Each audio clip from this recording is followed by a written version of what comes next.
mengakibatkan badai sitokin sebagai proses biologis. Kondisi ini bisa ditangkal dengan kurkumin. Jadi sebetulnya untuk menghadapi sekarang ini yang sederhana yang tadi saya bilang untuk menekan badai sitokin tadi, ada gampang di sekitar kita banyak, yaitu yang namanya empon-empon, Mbak. Kurkumin. Kurkumin itu ada di jahe, di kunyit, di temulawak, di istilahnya yang membuat bumbu masak dan minuman segar itu yang bisa menghambat terjadinya badai sitokin sehingga mengurangi kerusakan paru. Jadi untuk sementara masyarakat tidak perlu risau, gunakan saja dan minum jamu setiap pagi. Hardi Pranata, Ketua Perhimpunan Dokter Herbal Medik Indonesia, membenarkan kandungan dalam kurkuma baik dikonsumsi karena dapat meningkatkan sistem kekebalan tubuh. Jahe, temulawak, dan tanaman obat lainnya dinilai mampu meregenerasi dan merevitalisasi sel tubuh yang rusak. Hardi pun menambahkan, terbiasa mengkonsumsi makanan tradisional berbumbu rempah-rempah dapat menjadi solusi menjaga kekebalan tubuh dari penyakit, namun khasiatnya tidak instan. Yang sekarang sedang mau dipatenkan Remdesivir dan kloroquine, kena virus terdeteksi kasih Remdesivir, insya Allah sembuh. Tapi kena virus corona terus minum pon-pon, insya Allah tidak sembuh. Kenapa? Langsung bukan sama obat, tidak sama seperti obat. Obat just bilang kalau pon-pon itu melalui proses adaptasi. Tidak semata-mata fokus pada kurkuma dan tanaman obat. Menguatkan sistem imunitas tubuh dengan menjaga pikiran dari panik atau stres, pola hidup sehat dengan makanan bergizi seimbang, serta teratur berolahraga menjadi upaya utama membuat tubuh jauh dari penyakit. Tim Liputan CNN Indonesia. Assalamualaikum warahmatullahi wabarakatuh. Selamat pagi Ibu Bapak dan rekan-rekan semua. Selamat pagi, Nasla. Assalamualaikum. Selamat pagi, waalaikumsalam.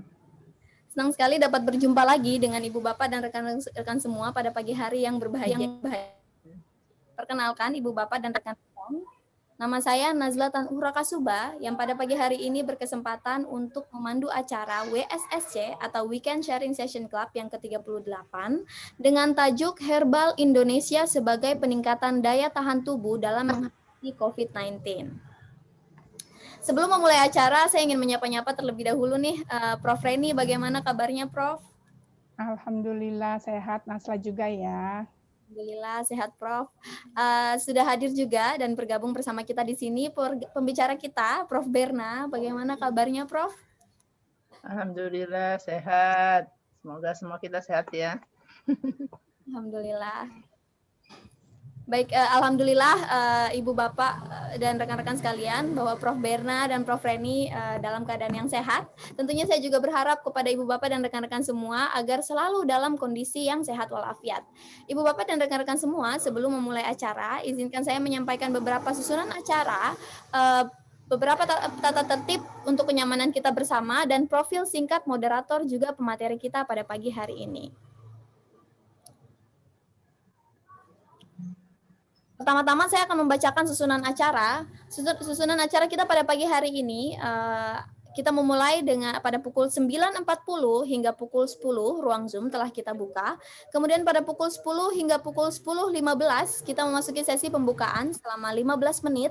Kemudian pada pukul 10.15 hingga pukul 10.45 kita memasuki sesi pemaparan materi selama 30 menit. Kemudian pada pukul 10.45 hingga pukul 11 kita memasuki sesi tanya jawab selama 15 menit. Dan pada pukul 11 hingga pukul 11:03 selama 3 menit kita memasuki sesi foto bersama. Kemudian pada pukul 11.03 hingga pukul 11.08 kita memasuki sesi penutup selama 5 menit. Dan 7 menit setelah sesi penutup, ruang Zoom ditutup pada pukul 11.08 hingga pukul 11.15. Sekian susunan acara kita pada pagi hari ini. Selanjutnya saya akan membacakan tata tertib acara. Tata tertib acara kita pada pagi hari ini sangat penting, Ibu Bapak dan rekan-rekan semua, untuk kenyamanan kita bersama. Jadi mari sama-sama kita simak tata tertib acara yang akan saya bacakan berikut ini. Pertama-tama diharapkan kepada Ibu Bapak dan rekan-rekan semua agar stay mute selama pemaparan materi berlangsung. Kemudian jika Ibu Bapak dan rekan-rekan semua memiliki pertanyaan, pertanyaan tersebut dapat ditulis di kolom chat selama pemaparan materi berlangsung dan dibacakan kembali oleh Ibu Bapak dan rekan-rekan semua pada sesi tanya jawab.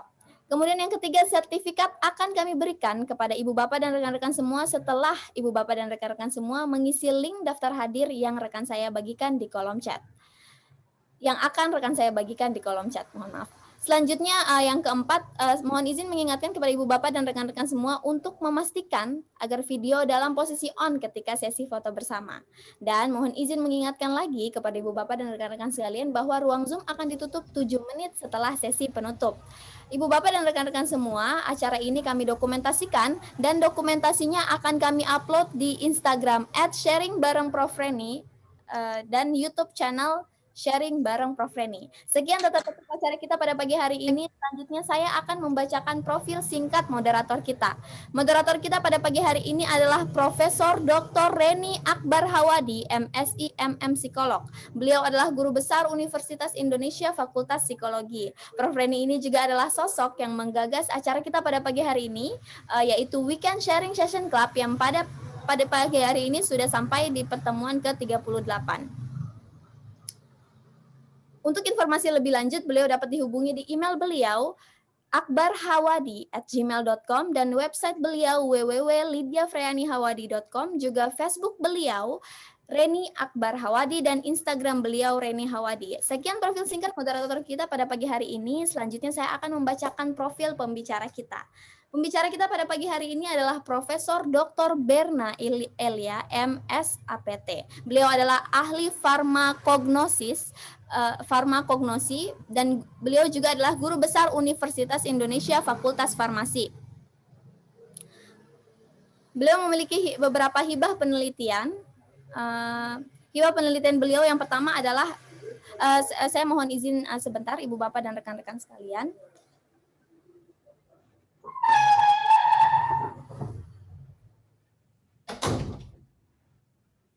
Baik, mohon maaf atas ketidaknyamanannya. Saya akan melanjutkan membacakan profil pembicara kita. Pembicara kita pada pagi hari ini adalah Profesor Dr. Berna Elia, MS APT.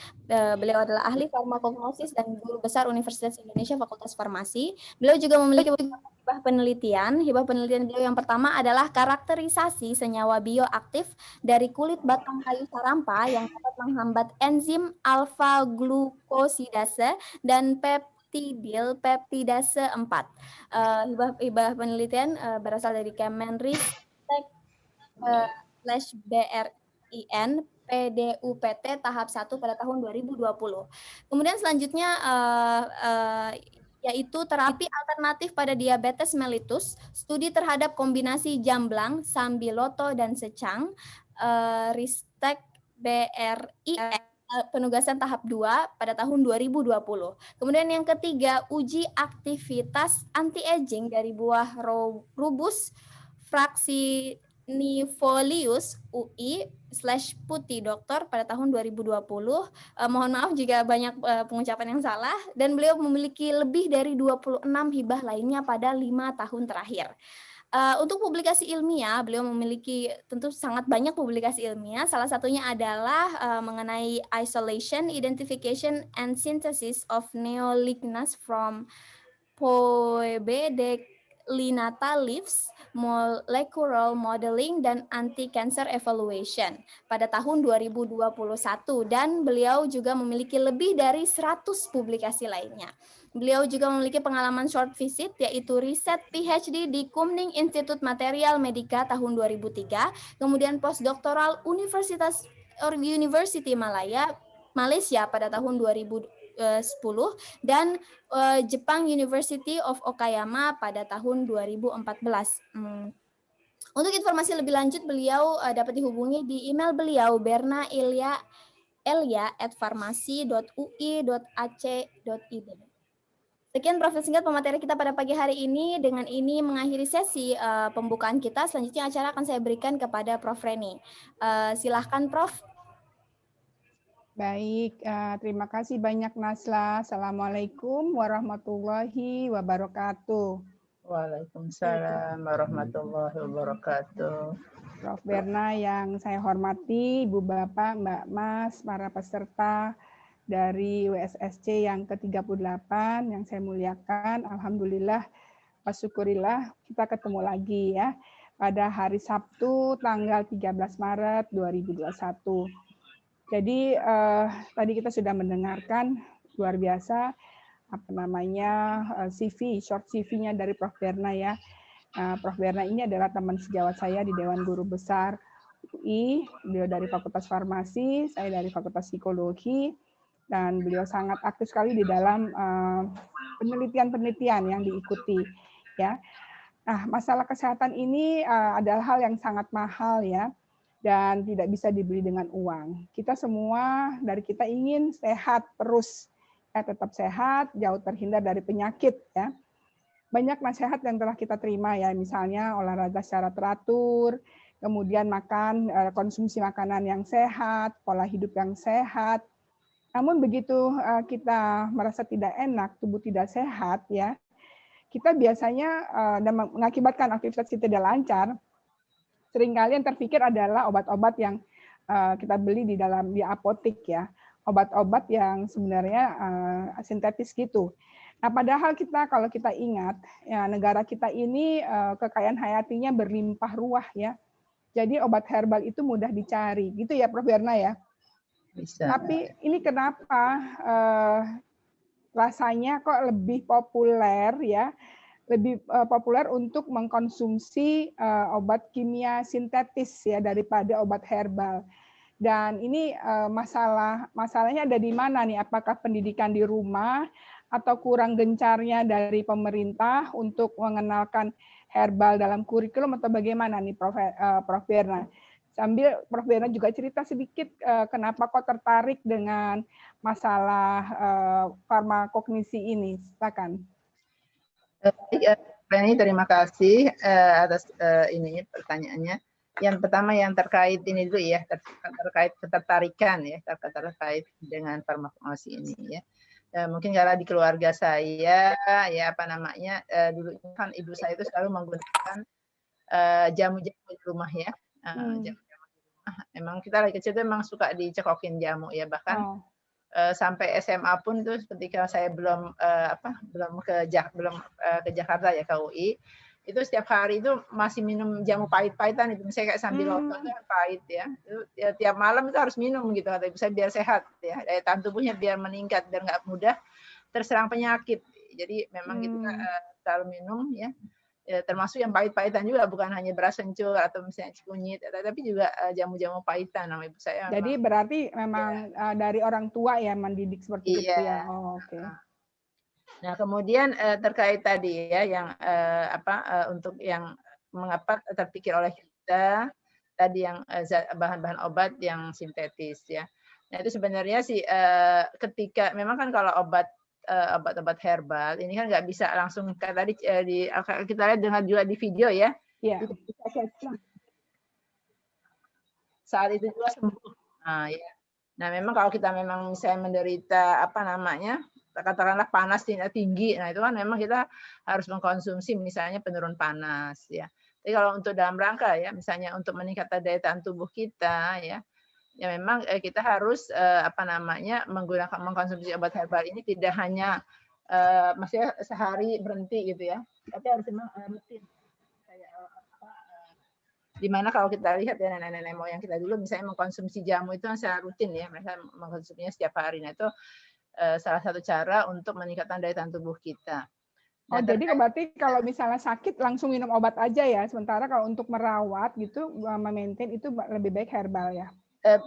Bisa juga, ini kan karena nanti akan saya jelaskan kalau di ini ada jadi herbal itu bisa juga untuk promotif ya, bisa juga untuk kuratif ya. Tapi untuk kuratif ini tentunya kalau kita ingin mengkonsumsi ya tadi terkait obat-obat yang sudah dilakukan uji klinik ya. Jadi istilahnya itu fitofarmaka. Jadi kan nanti ada penggolongan, saya akan jelaskan. Jadi di obat herbal ini juga ada sudah obat-obat yang dia sudah mempunyai efek kuratif. Tapi ini berdasarkan uji klinis ya, uji klinis yang ada yang sudah dilakukan ya, bekerja sama dengan tentunya rumah sakit tertentu atau dengan tim dokter ya untuk melakukan uji klinis terhadap bahan-bahan baku. Ini kan kalau kita lihat juga di sejarahnya ya, dulu ketika Pak Sampurno ya menjadi direktur Badan POM ya, Itu mencanangkan ada 10 tanaman asli Indonesia yang waktu itu untuk dilakukan uji klinik dulu ya.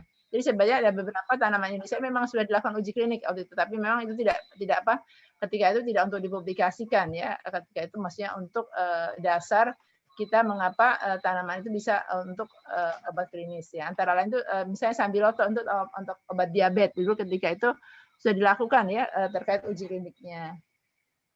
Mungkin itu Prof. Reni ya, mengingat waktunya. Ya, makasih banyak. Silakan Prof. Berna paparannya. Oh iya baik, saya coba share screen ya.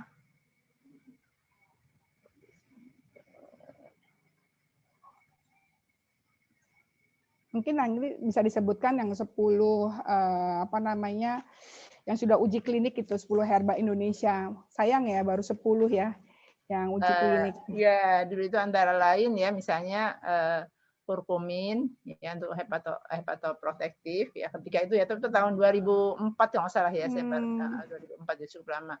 Kemudian ada sambiloto ya. Saya juga agak lupa ya apa namanya. Untuk pelangsing itu Jati Belanda ya kalau nggak salah untuk pelangsing. Oh iya saya pernah minum itu. Nah, terus maaf ini saya harus buka dulu udah agak lama soalnya udah cukup banyak ya. Terus ada untuk obat malaria juga ya. Obat malaria itu kalau nggak salah UNAN. Jadi kita tuh memang dapat penugasan ya setiap perguruan tinggi itu dapat penugasan ya. Misalnya kayak UNAN waktu itu kalau salah untuk obat malaria, UI ya untuk apa namanya untuk penurun asam urat dan juga untuk pelangsing ya. Ya maksudnya itu untuk apa kolesterol hiperkolesterolemia yaitu Jati Belanda dan juga cabai puyang cabai Jawa ya. Nah, cabai Jawa kemudian ada beberapa perguruan tinggi misalnya UNER, UGM ya. Itu memang dapat penugasan dari Badan POM gitu loh. Untuk melakukan uji ya mulai dari uji in vivo dari uji hewan coba uji toksis akutnya sampai ke uji kliniknya. Tapi setelah itu berganti kepemimpinan ya itu tidak diteruskan lagi proyeknya gitu ya. Wah, sayang ya. Iya. Baik, ini apakah sudah terlihat ya PPT saya? Sudah. Baik, ini belum slideshow ya? Sebentar. Nah, udah slideshow ya. Nah, ini apa namanya yang akan saya jelaskan sedikit mengenai ya herba Indonesia sebagai peningkat daya tahan tubuh ya dalam menghadapi terutama kondisi kita saat ini yaitu sedang dalam keadaan kondisi COVID. Nah, ini kalau kita lihat ya dalam sejarahnya memang apa namanya dulunya ya setahun yang lalu ini kita kan udah ulang tahun ya sebenarnya ya ulang tahun COVID. Jadi memang 30 Februari ya ketika itu 22 jadi awalnya itu kan novel virus itu ya di WHO ya itu menyebutkan adanya kasus klaster pneumonia ya yang ada di Wuhan ya itu pada tanggal 31 Desember kemudian tanggal 30 Januari WHO menetapkan COVID-19 ya apa namanya sebagai kedaruratan kesehatan masyarakat yang meresahkan dunia ya. Dan setelah itu di Indonesia sendiri kasus ini mulai terjadi pada 2 Maret 2020, maka sudah ulang tahun pertama nih kita ya sebenarnya. Tapi yang perlu kita waspadai juga ya bahwa pada 2021 ini juga sudah mulai ada varian baru di Indonesia ya yang kita lihat juga informasinya itu B117 ya yang dialami oleh dua orang. Nah ini apa namanya? 2 orang yang ada di Indonesia yang berada di Kerawang ya. Semoga ini tidak tidak menjalar kemana-mana lagi ya. Nah memang upaya memang dalam pencegahan COVID ini ya 19 ini terutama ya mungkin dari pemerintah ya salah satunya adalah program vaksin ya. Nah, ini program vaksin yang telah dicanangkan ya. Ya mungkin ada beberapa dari Bapak dan Ibu juga sudah melakukan uji vaksin tapi ada juga yang belum ya mungkin ya masyarakat. Tapi ya di samping itu juga kita perlu ya di samping vaksin ya walaupun kita sudah melakukan vaksin ini kita juga perlu melakukan upaya-upaya untuk peningkatan kesehatan ya, baik upaya kesehatan masyarakat ya, maupun upaya peningkatan kesehatan perorangan ya. Ini dalam rangka tadi untuk menjaga ya dan meningkatkan daya tahan tubuh kita ya, karena ada beberapa orang mungkin yang sudah melakukan ya imunisasi kemarin ada yang wali kota Depok aja kalau salah ya setelah melakukan imunisasi kedua akhirnya dia terkena COVID ya kalau salah itu yang waktu sempat diisolasi di RSUD. Jadi berarti kan setelah kita divaksin pun ya kita harus menjaga daya tahan tubuh kita ya agar tetap dalam kondisi sehat ya, yang diharapkan. Nah, ini sebenarnya tadi sudah dijelaskan juga ya mungkin ya ada beberapa tayangan video memang faktor yang mempengaruhi daya sistem imun ini ya bisa juga faktor kondisi genetik ya atau misalnya ada penyakit bawaan ya. Kemudian juga mungkin usia ya. Biasanya kan kalau usia makin tua itu kan ada rentan ya, rentan terhadap penyakit ya sih ya daya tubuh kita juga makin menurun ya. Nah ini faktor tidur ya, faktor tidur juga ini mempengaruhi ya. Itu kalau bisa tidur kita itu jangan kurang ya, karena juga akan mempengaruhi daya tahan tubuh ya. Atau stres ya, dalam kondisi stres ya, yang coba dibawa sedemikian enjoy ya, jadi terhadap suatu pekerjaan ya atau suatu masalah ya dibawa dengan suasana enjoy ya sehingga kita tidak terbebani ya dengan sesuatu yang ini itu juga bisa mempengaruhi daya tahan tubuh kita.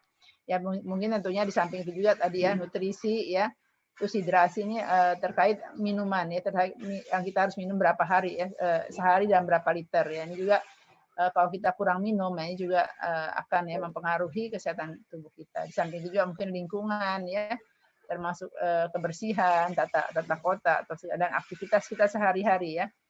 Nah, mungkin tadi ya yang mempengaruhi sistem imun ya.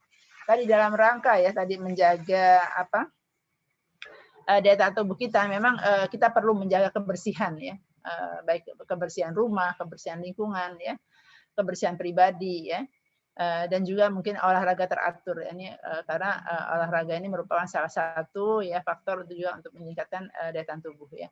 Kemudian asupan nutrisi yang baik dan juga penggunaan suplemen ya. Mungkin kalau kita merasa kurang ya, kekurangan misalnya kekurangan vitamin ya, vitamin C atau misalnya kekurangan nah ini kita bisa mengkonsumsi ya penggunaan suplemen kesehatan ya. Nah, ini atau misalnya kita kekurangan nutrien misalnya terkait zinc ya kan dalam tubuh kita juga memerlukan walaupun mikronutrien ya dalam jumlah kecil ya itu juga masih diperlukan. Atau kita perlu vitamin D ya misalnya dengan berjemur di panas matahari pagi ya. Nah, ini kita bisa konsumsi ya dengan menggunakan suplemen kesehatan. Atau bisa juga kita tadi ya dengan menggunakan ramuan-ramuan obat herbal ya, misalnya seperti tadi ya jamu-jamu empon ya, mungkin kita juga lihat tadi di sebelum ini ada video ya. Tapi di samping itu juga kita harus menerapkan tentunya 5M ya yang sudah ditayangkan ya dicanangkan oleh pemerintah ya. 5M ini menjaga jarak ya saat ini, kemudian mencuci tangan tentunya ya dengan air mengalir, memakai masker kalau kita kemana-mana ya, kemudian menghindari kerumunan ya. Dan juga mengurangi kegiatan atau mobilitas tentunya yang yang tidak perlu ya. Nanti baik. Nah, ini di sini tadi ya seperti yang ditayangkan juga tadi ya di video di mana kita mengetahui negara kita Indonesia ya cukup kaya ya dengan sumber alam ya, sumber alam di mana negara kita ini sebenarnya kedua setelah Brasilia di dunia. Jadi memang kaya sekali ya sumber daya bahan alamnya. Nah, ini kekayaan flora ini ya kalau kita lihat di Indonesia itu mencakup 30.000 ya. Dari 40.000 jenis tumbuhan yang ada di dunia. Jadi cukup banyak sekali sebenarnya ya. Nah, dan itu kalau kita lihat yang sudah dimanfaatkan ya tumbuh-tumbuhan yang berkhasiat obat itu baru 9.600 jenis. Jadi memang banyak tanaman-tanaman Indonesia itu yang perlu digali lagi ya terkait penelitian-penelitian. Nah, di samping itu juga ya Badan POM ini hanya memperkirakan hanya 1.200 jenis ya yang telah dimanfaatkan ya oleh masyarakat ya, dan juga untuk kalangan industri ini hanya baru 500 jenis tanaman obat ya yang digunakan sebagai bahan baku ya, sebagai bahan baku jamu tentunya. Nah, ini ada pengertian herbal sendiri. Apa sih yang kita dengar herbal ya? Nah, ini kalau di Farmakope Herbal Indonesia itu dijelaskan pengertian herbal ya, bahwa herbal itu adalah bahan alam yang diolah ya atau tidak diolah yang digunakan untuk tujuan kesehatan ya. Ini bisa berasal dari tumbuh-tumbuhan, hewan atau mineral. Mungkin kalau dari hewannya misalnya kita pernah dengar juga vermin ya. Vermin itu obat cacing ya, cacing yang bisa digunakan untuk tifus ya.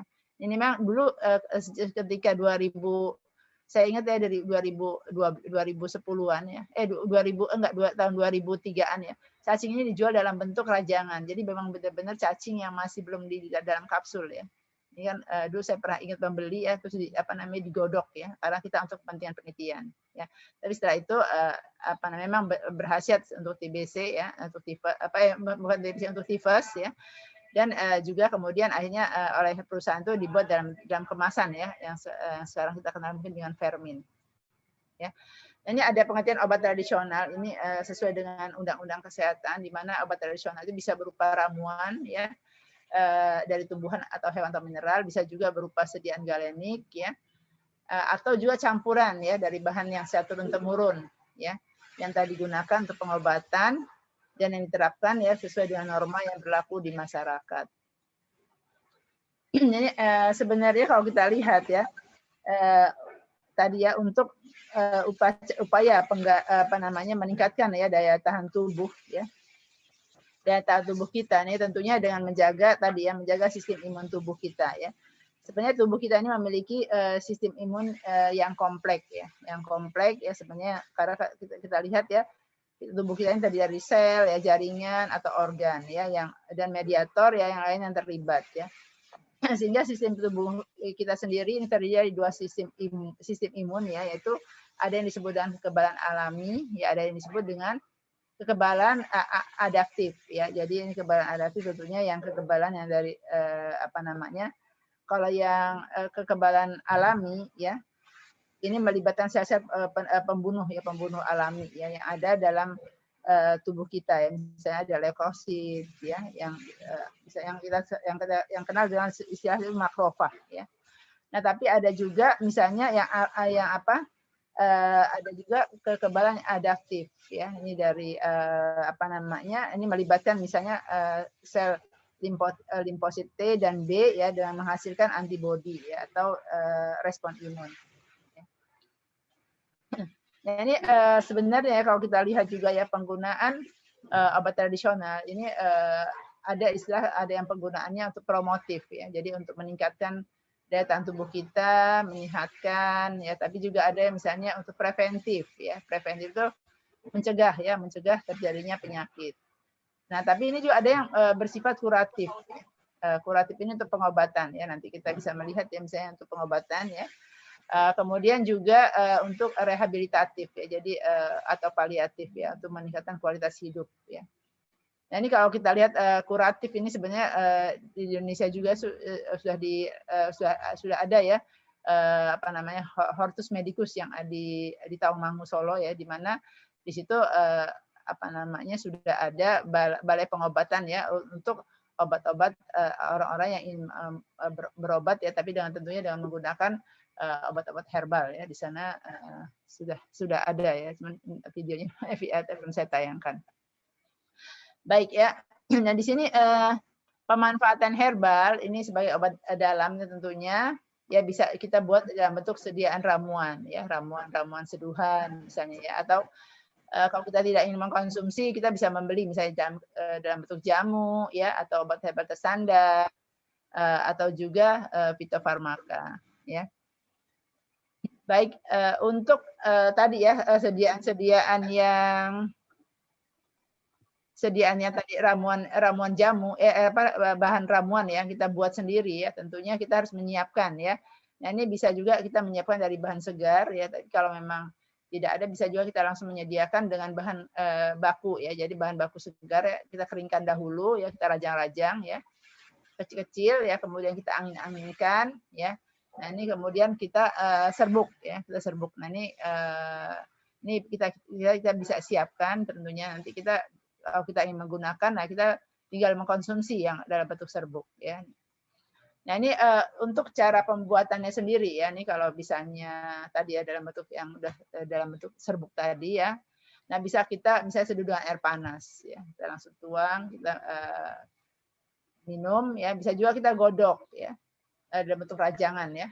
Kita godok bisa dengan menggunakan panci ya, panci tanah atau peruk ya, atau bisa dengan misalnya menggunakan panci stainless ya, atau juga panci infus ya. Nah, ini biasanya dalam membuat ramuan ya, kalau itu kita menggunakan jumlah airnya 9 kali dari bahan obat ya. Atau 10%. Nanti kemudian dipanaskan ya. Nah, ini dibiarkan nanti sampai setengahnya ya, baru kita dinginkan dan baru kita konsumsi. Ya. Nah, kemudian tadi ya untuk ya obat-obat yang beredar di pasaran itu memang ada dalam bentuk jamu ya. Kemudian ada ini juga kalau kita lihat ya Badan POM ya itu mengkelompokkan ya obat-obat herbal di Indonesia itu dalam bentuk jamu ya, dalam bentuk jamu ya. Ini biasanya berdasarkan bukti empirisnya. Ini ada logonya ya, logonya pohon di sini ya. Tapi ada juga yang dalam bentuk ini nih apa namanya obat herbal tersandar. Di sini ada 3 bintang 3 ya. Tanda di atas ini logonya ya. Nah, kalau obat herbal tersandar di sini ya berarti dia umumnya berasal dari jamu ya. Tapi memang sudah dilakukan uji praklinik ya. Jadi ini uji terhadap hewan coba ya, bagaimana keamanannya, kemudian bagaimana uji manfaatnya ya. Kemudian nanti dikonversi dosisnya ke manusia tentunya ya, kalau kita ingin membuat sediaan. Nah, ini tapi untuk bahan-bahan obat herbal tersandar ini memang bahan baku ya, bahan baku atau produk yaitu harus terstandarisasi. Jadi harus sesuai dengan standar. Dan juga untuk pembuatannya itu harus ada sertifikat cara pembuatan obat yang baik. Ya, ini cara pembuatan obat tradisional yang baik ya, yang dikeluarkan oleh Badan POM tentunya. Sehingga tadi mutu obat, mutu produksi juga terjamin ya. Nah, kemudian ada yang dikategorikan fitofarmaka ya. Fitofarmaka ini keamanannya ini dan khasiat sudah dibuktikan ya. Jadi bukan hanya praklinik tapi juga sudah dibuktikan dengan uji klinik ya. Dan uji klinik ya tentunya bahan bakunya juga telah terstandarisasi ya. Dan juga keamanannya sudah terjamin ya. Ini fitofarmaka ini di Indonesia sudah ada beberapa produk fitofarmaka ya. Kalau saat terakhir itu ada 21 sediaan fitofarmaka ya. Antara lain itu misalnya Stimuno ya. Untuk obat darah tinggi Tensigar, saya lupa itu ada beberapa ya, ada 21-an ya terakhir, tapi nggak tahu apakah berkembang lagi ya untuk tahun ini ya. Masih mengambil datanya tahun 2020 saya masih mengambil data ya. Baik, kita lanjutkan. Nah, ini ya kalau kita lihat ya bagaimana prinsip memilih produk obat tradisional tadi ya dan suplemen obat makanan ya. Nah, ini tentunya produk yang kita beli itu kalau bisa itu aman ya. Aman dan bermanfaat ya. Nah, ini tentunya kita bisa melihat ya dari kemasan tadi ya, bagaimana kemasannya ya. Pastikan kemasan itu dalam kondisi baik ya, misalnya tidak berlubang ya, atau misalnya sobek ya kan kadang-kadang, atau karatan ya, atau ada bocor. Jadi kita harus memastikan dulu ya kemasannya. Kemudian penandaannya ya, penandaannya atau label ya. Ini kita harus baca informasi ya produk yang tertera pada labelnya ya dengan cermat ya. Nah, kemudian juga kita lihat apakah dia punya izin edar ya. Nah, ini harus kita cek ya izin edarnya ya tentunya yang diterbitkan oleh Badan POM ya. Dan juga kedaluarsa ya, apakah obat tersebut daluarsa atau tidak ya. Karena kalau daluarsa tentunya ya kita tidak akan menggunakan, kalau kita ingin memilih menggunakan obat-obat yang sudah beredar ya. Ini terkait juga obat herbal. Ya. Sebenarnya cukup banyak ya obat-obat obat-obat herbal yang untuk menjaga daya tahan tubuh ya, daya tahan tubuh kita agar tetap sehat ya. Nah, ini antara lain yang nanti kita akan bahas ya terkait obat-obat herbal tersebut ya. Baik. Nah, ini misalnya terkait sambiloto ya, Curcuma domestica ya, tadi mungkin ditayangkan juga ya, ada kunyit ya.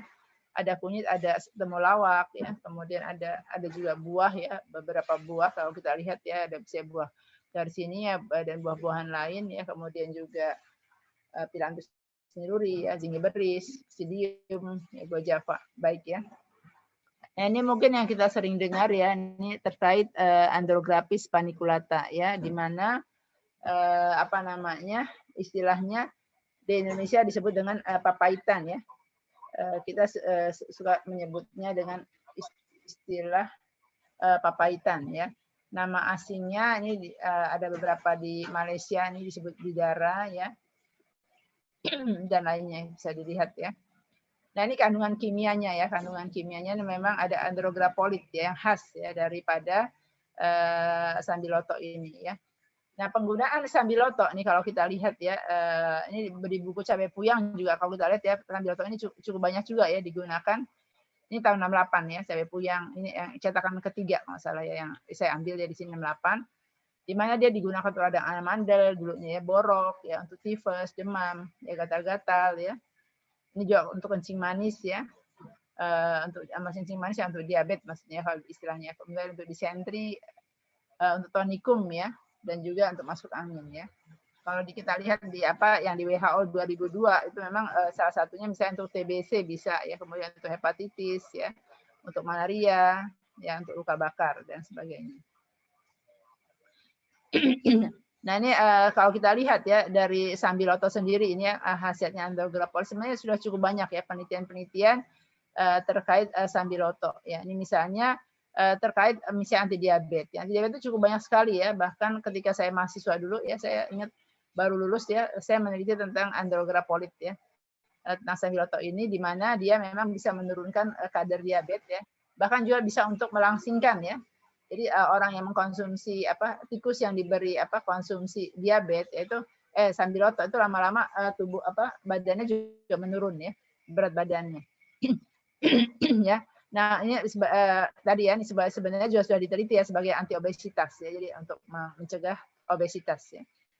Nah, selain itu juga dia sudah digunakan juga misalnya untuk antioksidan ya, juga kalau untuk terkait COVID ini ya, ini memang penelitiannya baru dilakukan secara in silico ya,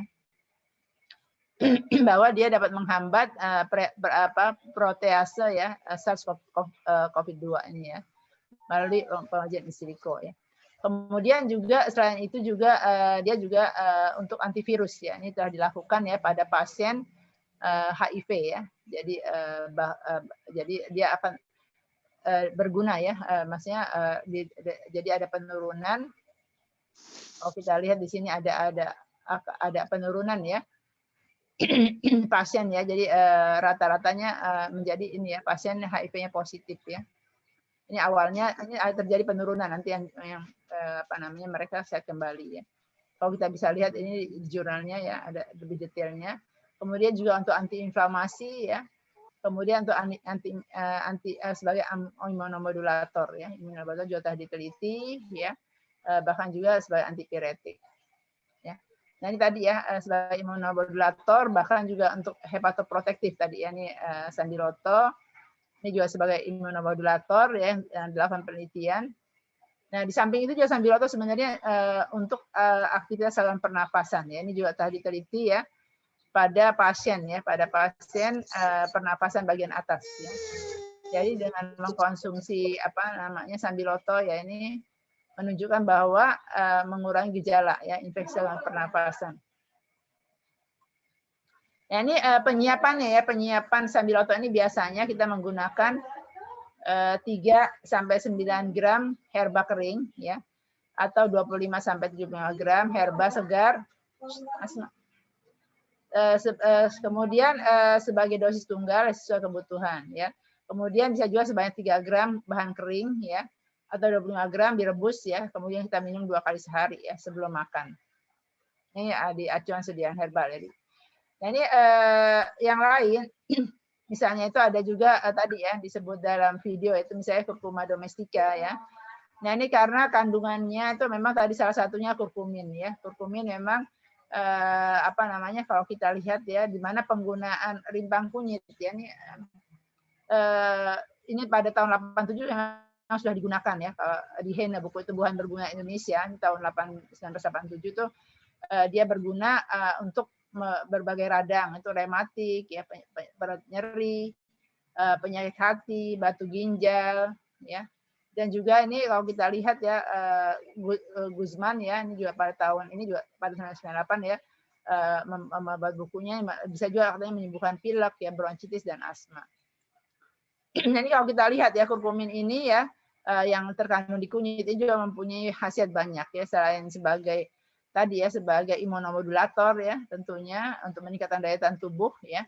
Ini juga bisa sebagai antioksidan kemudian antivirus ya, ini penelitiannya terhadap in silico, kemudian juga untuk anti kanker ya.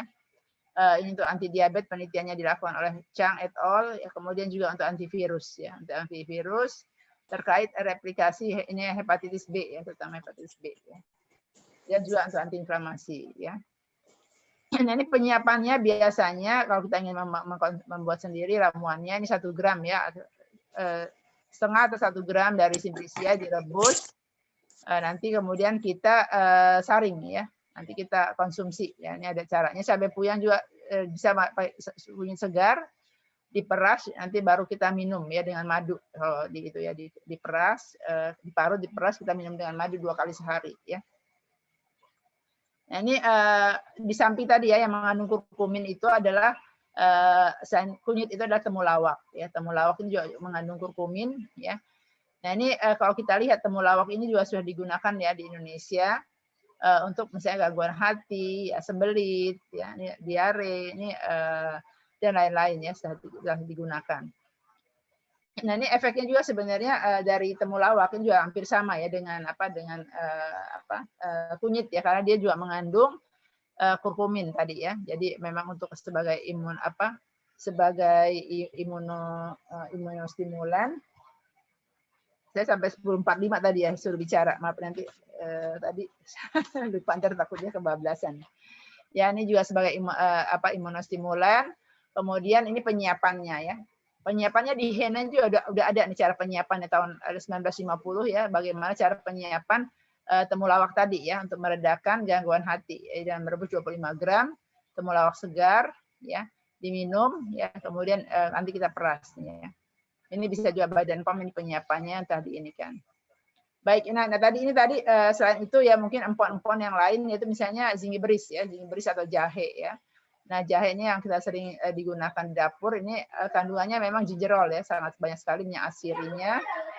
Nah, ini penggunaan rimpang jahe. Nah, ini biasanya memang untuk ini ya, untuk luka akibat gigit ular, gatal-gatal ya, untuk obat kolik ya. Bahkan di masyarakat Cina ini juga sudah digunakan ya. Untuk memperancar haid ya katanya, sakit batuk ya, untuk batuk, muntah-muntah ya, kalau kekurangan cairan atau diare. Nah ini jahe sendiri ya, ini sebenarnya kalau kita dari penelitian memang sudah terbukti ya sebagai imunomodulator ya, kemudian juga untuk SARS-CoV-2 ya, SARS-CoV ini, dan juga untuk antiinflamasi ya. Ini penelitian jahe cukup banyak ya sebenarnya kalau kita lihat di sini untuk misalnya bisa untuk anti obesitas ya, anti muntah ya, untuk perlindungan terhadap jantung ya, kardiovaskuler ya, untuk anti inflamasi, anti mikroba ya, anti kanker, anti diabetik dan neuroprotektif. Nah ini penyiapannya kita bisa menggunakan tadi ya 2 sampai 4 gram per hari ya, atau mempreparasi dan infus. Air kita campur dengan air mendidih ya, 0,5 sampai 1 gram, kemudian didiamkan selama 5 menit ya. Nah, di samping itu juga mungkin ini Psidium guajava ya, yang kita sering dengar ya informasinya. Nah, ini jambu kluthuk ya, kalau kita lihat emang ini kalau buahnya itu mengandung vitamin C ya, vitamin C, vitamin A. Kalau memang dari daunnya ini juga cukup banyak kandungan-kandungan lainnya, misalnya ada katekin, epikatekin ya, dan lainnya. Nah ini penggunaan di Indonesia ya, ini biasanya secara tradisional untuk anti diare ya, daun jambunya ini ya, daun jambu akar batang ya. Nah, ini kalau buahnya ya biasanya itu untuk meningkatkan platelet kalau untuk orang-orang demam berdarah ya. Demam berdarah itu biasanya demam berdarah ini kita menggunakan buah jambu kita konsumsi. Nah ini penelitian terhadap buah. Nah ini juga kalau kita lihat ya, buah jambu ini ada yang sebagai antivirus ya, anti COVID ya, kemudian juga antioksidan ya, berfungsi antiinflamasi dan juga imunostimulan ya, karena ada vitamin C-nya. Nah ini tadi selain buah ya, tadi buah, tapi ini kalau kita lihat daunnya juga berfungsi ternyata ya, sebagai imunostimulan ya, daunnya ya, daun jambunya sendiri ya, kemudian juga daun jambu sendiri ini juga berfungsi sebagai antivirus dan antiinflamasi ya. Nah, ini penyiapannya kalau kita dari daun ya tentunya dengan menggunakan direbus ya. Kalau kemudian kalau buahnya ya kita bisa konsumsi langsung ya, atau kita buat dalam bentuk jus ya. Nah, kemudian obat lainnya ini adalah misalnya Phyllanthus niluri ya, Phyllanthus niluri ini atau menyiran ya kita sering sebut ya. Nah, ini di cabai puyang juga dijelaskan ya bahwa penggunaan menyiran ini ya banyak ya, misalnya untuk pengobatan ayan, malaria, sembelit ya. Ini untuk apa? Untuk kencing nanah ya, untuk ginjal ya. Nah, ini kalau kita lihat ya penggunaan menyiran sendiri cukup banyak sebenarnya yang telah diteliti ya sebagai imunomodulator. Ini juga sebagai hepatitis ya. Kemudian juga sebagai antiinflamasi, antioksidan, ini juga terhadap antivirus ya, dan juga anti hiperlipidemia. Ini penyiapannya kita bisa membuat dengan rebusan ya 30 gram, nanti kita rebusan air kita minum ya 2-3 kali sehari. Nah, di samping itu juga misalnya ada buah Garcinia mangostana, ini saya singkat saja nggak terlalu banyak karena waktunya ya. Nah, ini memang penggunaan Garcinia mangostana sudah cukup banyak di beberapa negara ya, bisa untuk perawatan kecantikan ya, misalnya untuk akne ya. Di samping itu juga untuk pengobatan dalam. Nah, ini penelitian ya terhadap ini sebentar lagi ya, pengobatan terhadap antiinflamasi ini misalnya untuk manggis ini juga sudah diteliti ya, untuk antiinflamasi, kemudian untuk antioksidan, untuk SARS-CoV dan juga sebagai imunomodulator. Nah, ini ada buah-buahan yang lain ya yang juga telah diteliti ya untuk terkait kandungan kimianya ya dari buah anggur ya, dan juga buah jeruk ya. Kita tahu buah jeruk ini karena memang dia mengandung vitamin C ya, jadi untuk meningkatkan daya tahan tubuh. Ya, ini juga penelitian terhadap SARS-CoV-2. Ini mengingat waktunya baik. Ini saya akan akhiri karena tadi banyak ini ya, dia Allah ya telah menumbuhkan ya bagi kita dengan air hujan itu tanam-tanaman ya, zaitun, kurma, anggur ya, dan segala macam buah-buahan. Sungguhnya pada yang demikian itu benar-benar terdapat tanda-tanda bagi kaum yang memikirkan. Ya, alhamdulillah rabbik fatakum natarin. Terima kasih atas perhatiannya. Ini karena waktunya ya, maaf. Udah di stop. Silakan Prof. Reni. Alhamdulillah. Terima kasih banyak Prof. Berna pencerahannya. Ini lebih dikit luar ya biasa. Prof. Reni ya. Lebih 2 menit ini. Iya. Jadi dengan paparannya itu jadi kita mendapatkan arahan ini bisa memberikan buah-buahan tadi yang disebutkan ya. Jadi kalau misalnya kita ke pasar, ke supermarket, kita bisa langsung membeli jeruk, anggur, manggis, jambu biji ya, kalau jambu kristal sekarang yang lagi in ya. Kemudian juga bisa minum sambiloto, kunyit, temulawak yang tadi semua disebutkan oleh Prof. Berna. Prof. Berna, tapi gini ya, saya tuh kalau mendengar kata herbal, saya kagumnya tuh dengan Cina ya. Yeah. Cina dengan TCM-nya itu kayaknya bukan main deh. Jadinya kalau kita pun juga misalnya ada yang sakit, terus kemudian alternatifnya pada lari ke toko Cina ya, obat Cina bilangnya. Nah, ini kan Prof. Berna postdoc-nya pernah di Kunming ya.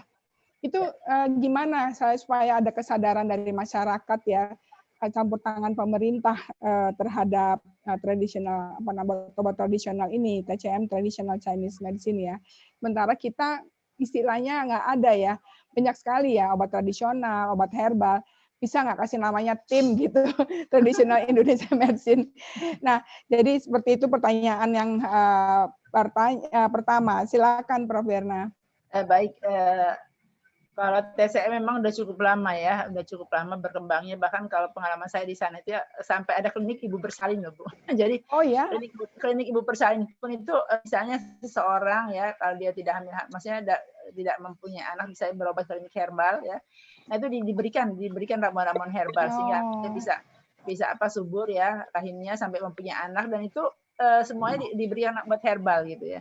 Nah, ini memang yang kita di Indonesia belum sampai ke situ ya. Tapi kalau kita lihat ya di yang di Hortus Medicus yang di Taumangu itu sudah salah satu mungkin sudah diberi mencontoh ya salah satu pengobatan yang di Chinese, tapi di sini menggunakan obat-obat yang ada di Indonesia, ya.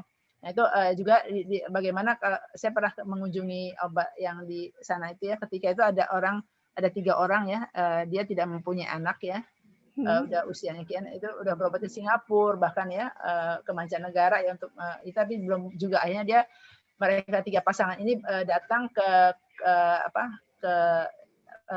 Tawangmangu ya, ada ke Solo ya itu ya, akhirnya diberi ramuan obat herbal ya, alhamdulillah mereka meminum ramuan itu ya selama ada yang 6 bulan kemudian hamil ya, punya anak. Yang satu lagi yang 3 orang ternyata alhamdulillah dikaruniai anak juga ya. Mungkin ada prosesnya tentunya dengan menggunakan ramuan-ramuan tersebut. Nah, ini dokter-dokternya juga di sana ada beberapa dokter yang memang mereka selain belajar menggali lagi ya, kemudian selain belajar dulu mungkin mereka juga sebelum mempelajari herbal, mereka juga katanya ketika kuliah dulu kan, mungkin zaman-zaman dulu kan kuliahnya memang katanya belum tersentuh dengan herbal. Nah, tapi setelah mereka mempelajari herbal, apalagi didukung ya dengan pemerintahan waktu itu, ketika SBY ya, itu memang ditayangkan tadinya juga akan ada rawat inap di sana ya, tapi memang rawat inapnya belum sekarang belum, coba udah sudah ada ya tempat-tempat rawat inap yang akan disediakan nantinya kemudian. Yang di Tawangmangu itu? Iya, namanya Hortus Medicus. Nanti mungkin saya sebenarnya ada ini menariknya, maksud saya gini ya, masalah herbal ini kan ada dokter-dokter yang masih kontra obat tradisional ya, tapi ada juga yang pro obat tradisional. Ini menurut saya kalau misalnya memang khasiat dari herbal ini memang dirasakan besar ya kan, tanpa ada kandungan kimiawi ya, itu harusnya diajarkan ya di Fakultas Kedokteran, dan paling nggak ada mata kuliah sendiri pilihan ya, mungkin bisa kerjasama nanti FK dengan farmasi di UI gitu ya. Ya sebenarnya udah ada kerjasama belum Prof Firna? Sekarang sudah ada di sana reunian obatan. Iya, sudah ada sekarang, sudah ada ya di di FK itu ada Prof Erni ya. Prof Erni itu dia memang ini kan untuk obat tradisional ya. Jadi sudah Prof Erni farmakologi ya. Iya. Tapi kalau kita lihat di Chinese medicine itu memang dokter-dokternya ya, ketika mereka mereka kuliah memang di tahun pertama, tahun kedua itu memang mereka diperkenalkan mata kuliah terkait traditional Chinese medicine ya. Bahkan akupunktur juga diberikan ya. Iya. Oh iya, jadi dalam hal ini ya tadi saya ingin mengatakan bahwa sebaiknya dokter memberikan kesempatan ya pada kliennya ya, pada pasiennya, apakah mau obat herbal, apakah obat kimia gitu. Tadi kan udah Prof Firna sudah menyampaikan kalau kalau misalnya herbal ini sifatnya lama ya, perlu adaptasi dulu ya. Jadi kayak orang olahraga gitu. Sementara kalau misalnya mau chest plank itu adalah obat kimiawi gitu kan. Enggak, ini mungkin ada pengalaman Prof Reni. Waktu itu saya ke sana, itu profesor saya itu kan kena cancer. Kena cancer ya. Tapi memang jadi saya udah di sana 4 bulan baru dia dioperasi ya, dioperasi. Tapi setelah operasi ya alhamdulillah sampai sekarang masih sehat ya.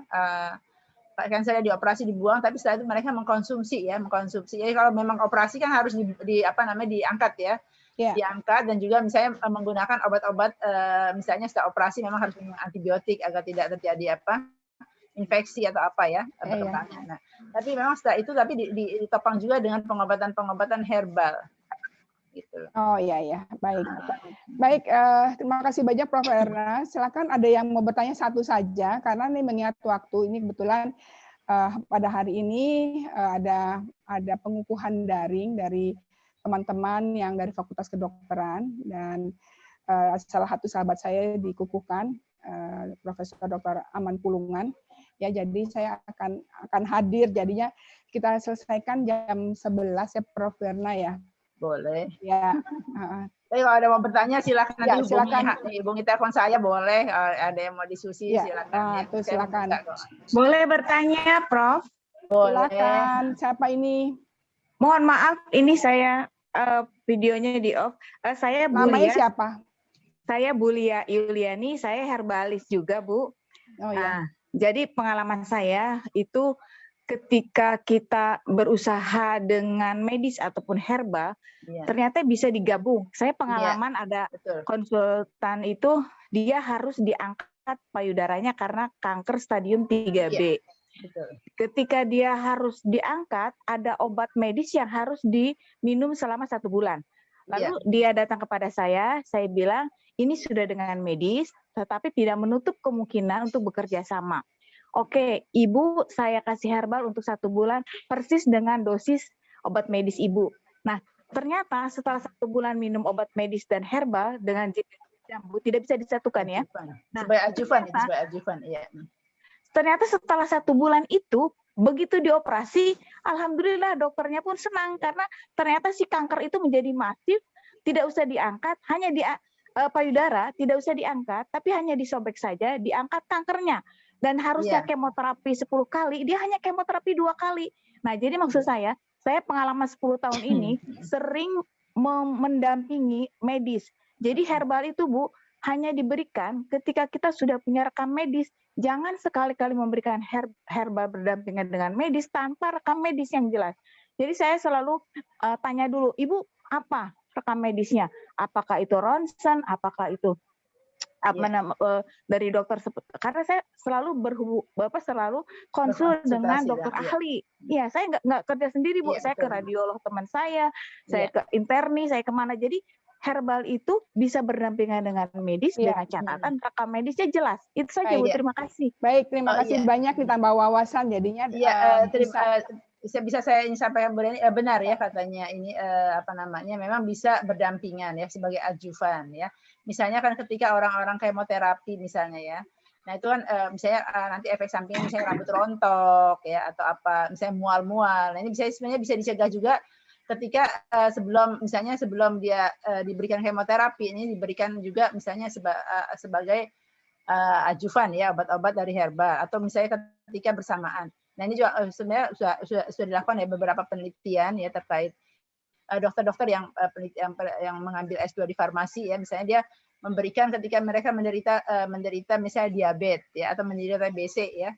Nah, itu dokter-dokter ini meneliti ya, misalnya ketika dia diberikan bersamaan juga dengan obat-obat diabetes ya atau misalnya obat kanker ya, tapi memang ada waktunya kadang-kadang yang bisa bersamaan pemberian, tapi ada juga yang kadang-kadang tidak. Jadi memang harus diselang waktunya ya. Misalnya memberikan obat yang ini, misalnya obat sintetisnya, kemudian diberi waktu ya 1 jam atau 1 jam setengah, kemudian diberi obat herbal atau obat herbal dulu atau obat itu dulu ya. Jadi ada perbedaan waktu. Ini juga memang telah diteliti ya oleh beberapa penelitian-penelitian ya yang mengambil magister herbal ya, kan ada yang mengambil magister herbal yang dari fakultas-fakultas kedokteran. Jadi memang banyak ya. Ini juga kalau bisa pengalaman sharing itu juga ada teman saya dulu ya, dia membuka klinik di rumah sakit. Dia memang berdampingan dengan dulu karena dia juga pernah menderita kanker sampai dia tidak ini, akhirnya dia udah lama ya tahun 90-an ya. Akhirnya dia dokter udah menyerah, akhirnya dia balik ke daerahnya. Ya akhirnya diberi obat herbal ya sama orang tuanya. Alhamdulillah sehat ya. Dan sampai sekarang akhirnya dia bekerja di rumah sakit dan itu membantu untuk orang-orang yang sudah tidak tertangani lagi dengan misalnya dengan menggunakan obat herbal. Itu kita bisa kontak ke dia ya. Pengalaman dia cukup banyak juga ya. Karena memang dia bekerja sebagai farmasi di rumah sakit, tapi dia juga membuka membuka klinik ya di rumah. Tapi itu tujuannya untuk membantu orang-orang yang misalnya yang kurang mampu dan juga yang tidak ini ya dengan obat dengan misalnya harus melakukan terapi. Nah, itu dia membantu dengan menggunakan obat-obat herbal. Ya, memang benar ya kata tadi Bu Lia ya. Terima kasih Bu Lia informasinya juga. Terima kasih Prof. Berna dengan Bu Lia. Boleh satu lagi, ini ada Bu Eska. Untuk pasien kasus sudah cuci darah, herbal apa yang bisa mendukung?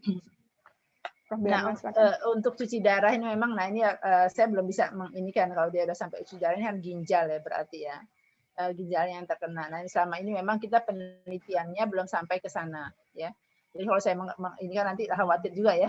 Ya, baik. Jadi belum ada penelitian sampai sana ya. Ya, tapi memang kalau untuk menjaga ginjal kita, yaitu memang misalnya bisa juga dengan ini ginjal ini kan macam-macam ya. Apakah dia ada batu ginjal, ya kan? Beda ya dengan cuci darah tentunya ya. Nah, itu bisa juga kita dengan menggunakan ramuan-ramuan. Tapi kalau udah kena cuci darah, ini kan harus rutin biasanya kan. Iya, iya. Nah, itu Betul. kita penelitian belum sampai Belum ada sejauh ya. itu. Iya. Jadi memang harusnya memang rutin ganti cuci darah aja ya. Tidak disertai, belum ada herbal mana gitu yang bisa membackup. Baik, ini Prof. Berna, terakhir pertanyaan dari Bu Iki. Apakah yang lebih baik daun yang segar atau yang sudah dikeringkan, Prof. Berna? Nah, ini sebenarnya kita terserah kita mau menggunakan bahan yang segar boleh atau yang nggak dikeringkan.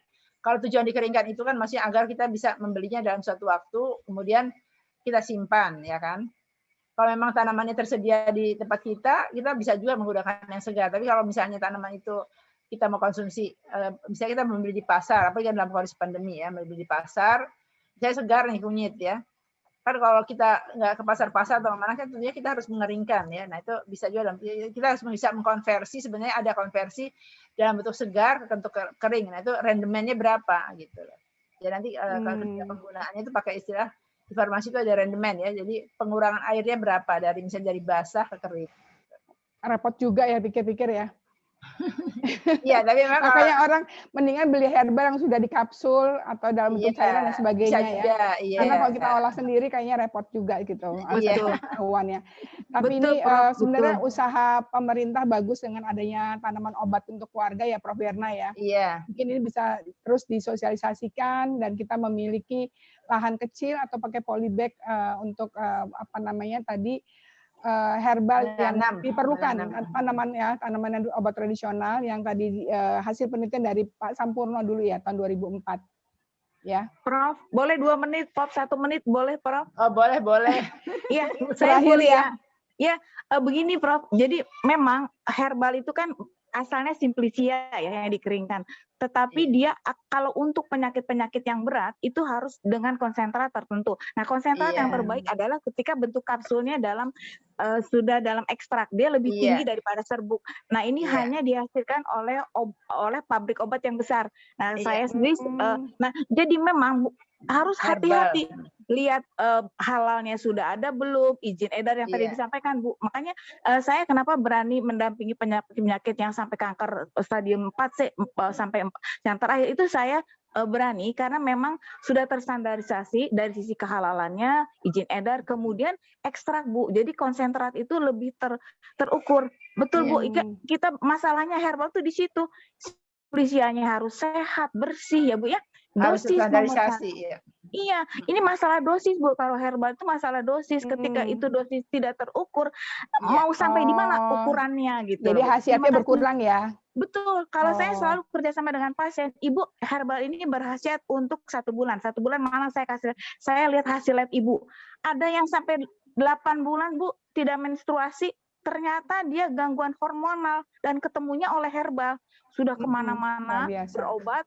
Itu 15 tahun tidak menstruasi, orang tuanya bingung ini hamil atau kenapa, ternyata gangguan hormon dan alhamdulillah dengan herbal yang saya berikan itu 3 minggu Bu dia lancar lagi menstruasinya. Nah jadi inilah masalah dosis Bu, ini harus dikerjakan oleh pabrik yang memang besar, izin edarnya CPOTB tadi ya.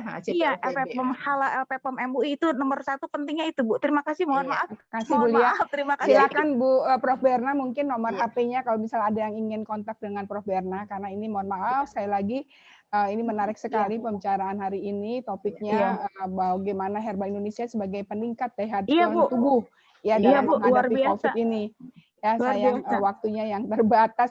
Prof. Berna, terima kasih banyak atas wawasannya, inspirasinya, dan juga untuk Bapak Ibu, Mas Mbak, dan semuanya sejawat yang telah hadir pada siang hari ini ya. Semoga sedikit bertambah wawasan kita dan terus mencintai herbal Indonesia. Saya kembalikan kepada Nasla. Wabillahi taufiq wal hidayah. Wassalamualaikum warahmatullahi wabarakatuh. Terus Waalaikumsalam warahmatullahi wabarakatuh. Alhamdulillah, jazakumullah khair. Warahmatullahi wabarakatuh. Terima kasih Prof. Berna dan Ibu Bapak dan rekan-rekan sekalian yang mengikuti acara kita pada pagi hari ini. Mohon izin Prof dan Prof Preni dan Prof Berna untuk nomor HP apakah saya boleh posting sekarang di kolom chat? Nomor Prof Berna mau kasih nomor HP-nya? Oh, boleh nggak apa-apa. Silakan nggak apa-apa. Bisa disebutkan berapa? Saya 081. Oh iya silakan. sudah saya posting, Ibu Bapak dan rekan-rekan sekalian di kolom chat. Mohon izin juga mengingatkan bahwa link daftar hadir sudah diposting juga di kolom chat. Jadi untuk Ibu Bapak dan rekan-rekan sekalian yang menginginkan sertifikat acara, Ibu Bapak dan rekan-rekan sekalian dapat mengisi link daftar hadir yang sudah saya posting tersebut. Baik, nomor HP-nya belum jelas tadi mana, Bu? Di kolom chat, Mbak. Oh, baik. Terima kasih. Terima kasih, Ibu.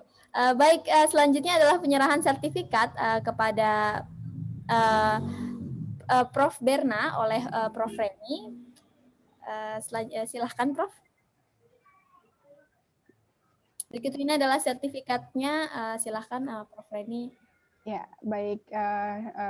Bersama ini saya serahkan sertifikat pembicara untuk Prof. Dr. Berna Elia, MSc Apoteker, sebagai narasumber dalam kegiatan Weekend Sharing Session Club yang bertajuk Herbal Indonesia sebagai peningkat daya tahan tubuh dalam menghadapi COVID-19 yang dilaksanakan pada hari Sabtu 13 Maret 2021. Terima kasih banyak, Prof. Berna. Terima kasih, Prof. Reni. Sama-sama. Baik, terima kasih Prof. Reni dan Prof. Berna. Selanjutnya kita akan memasuki sesi foto bersama. Mohon izin kepada Ibu Bapak dan rekan-rekan sekalian untuk mengaktifkan videonya. Baik, kira-kira nggak bisa Mbak, lihat aja. Ya, yang siap. Baik. Kira-kira gaya foto kita hari ini seperti apa, Prof? Yang Prof. Berna seperti apa, Prof. Berna? Kalau herbal, saya ikut deh. terserah Nasla deh, apa Nasla? Jadi saya aneh-aneh, Prof. Tapi mungkin seperti ini, Prof, ya. Oke, kuat. Kuat. Ya deh. Oke. Kanan apa kiri tangannya? Kanan aja. Kanan kali ya. Tangannya kanan, oke. Kok beda-beda ya? Tapi Prof. Berna dan Prof. Reni terlihat baik. Nanti kasih kanan deh. Bu Irianti kanan. Tukar tangannya. Oh, sudah kanan. Ya. Saya hitung 1, 2, 3. Mohon ditahan Ibu Bapak dan rekan-rekan sekalian. Untuk slide selanjutnya saya hitung dalam hitungan ketiga. 1, 2, 3. Baik, terima kasih Ibu Bapak dan rekan-rekan sekalian. Terima kasih semuanya. Jadi kita akan memasuki. Terima kasih, Prof. Terima kasih, Prof. Berdua. Jazakallah khairan kasiron. Iya, Kak. Jangan lupa Ibu Bapak dan rekan-rekan sekalian untuk gerakan 5M COVID-19, yaitu pertama memakai masker, kemudian mencuci tangan, menjaga jarak, menjauhi kerumunan, dan mengurangi mobilitas. Ruang Zoom akan saya tutup 7 menit dari sekarang. Izin pamit, Prof. Reni. Ya, Prof. Berna, terima kasih banyak. Ya, Izin assalamualaikum.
Always do it on my own, so I gotta get through it. And the only thing I know is to love what I'm doing. Never give up, never slow, till I finally prove it. Never listen to the no's, I just wanna keep moving. Keep my head up when I act, head up, that's a fact.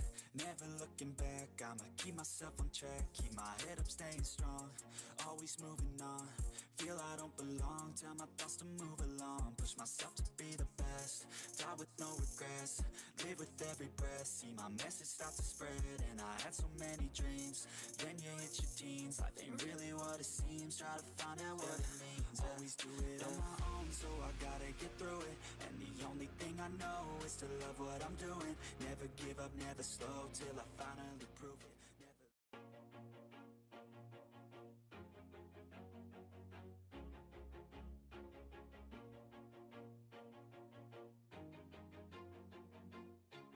Always do it on my own, so I gotta get through it. And the only thing I know is to love what I'm doing. Never give up, never slow, till I finally prove it. Never listen to the no's, I just wanna keep moving. Keep my head up when I act, head up, that's a fact. Never looking back, I'ma keep myself on track. Keep my head up, staying strong, always moving on. Feel I don't belong, tell my thoughts to move along. Push myself to be the best, die with no regrets. Live with every breath, see my message start to spread. And I had so many dreams, then you hit your teens. Life ain't really what it seems, try to find out what it means. Always do it on my own, so I gotta get through it. And the only thing I know is to love what I'm doing. Never give up, never slow, till I finally prove it.